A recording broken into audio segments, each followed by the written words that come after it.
summer na naman. Feeling ko, wala sa mood ang mga tao pag mainit.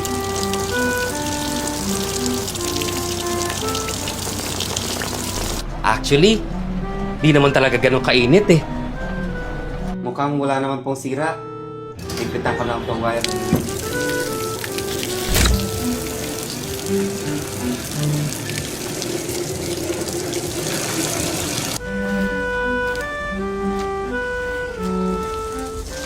Oh, patapos ng lunch break. Hindi ka pa kakain? Wala naman akong ginagawa. Pero parang iba talagang effect ng init ng mga tao.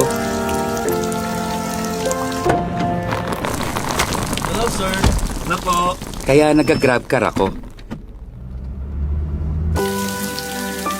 Hindi rin madaling magluto pag summer.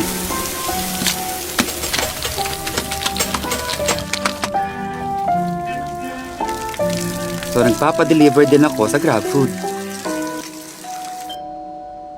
Kuya, mukhang madalas tayo magkikita ngayong summer ah.